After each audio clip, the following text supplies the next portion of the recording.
ना साढ़े घरों चूहे नहीं जाते। लै फिर चूहियां वास्ते तेन एक घरेलू टोटका दसन लगा। मैं राती अजमाया सी, एक दोस्त के घर गया सी ते कहंदा कि यार साढ़े घर चूहे बड़े आ ते वीडियो ढाडियां बड़ियां वेखी दियां। लो हुण तुसी साढ़े घर चूहे भजा के दिखाओ, तुसी काबू आए होए जे। मैं कहा चल फिर। मैं उन्होंने कहा जा लैके आ रुई। उन्होंने पहले रुई का ही नहीं पता। उन्होंने मैं कहा काटन जिन्हों कहते आ कपाह दी रुई, कपास की रुई लैनी तुसी।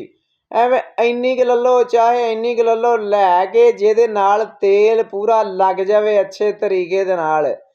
तेल केड़ा लेना? पुदीने का तेल। पुदीने का तेल लैके रूह नूं अच्छे तरीके दे नाल उहदे विच डबो के, ठीक है, या तुसी सिरका ले लेना है।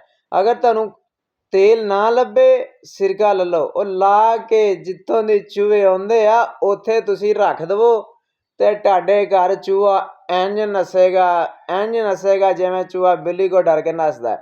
अगर तुसी ये काम कर लिया, गेट दे कोल लाता या किचन च या वाशरूम के दरवाजे दे कोल या सोफे दे थले, चूहा ਤੁਹਾਡੇ घर नहीं आएगा। मैं तो कहांगा कि हर जगह ते थोड़ा थोड़ा ला दो कि चूहा भज जाए। हुण वीडियो नूं मेरी नूं शेयर कर दिओ ताकि पूरे पाकिस्तान दे विच हर कंट्री दे विच मेरी वीडियो जावे। जेड़े जेड़े चूहे लोग तंग आ चूहियां तो, वीडियो नूं हुण शेयर कर दिओ।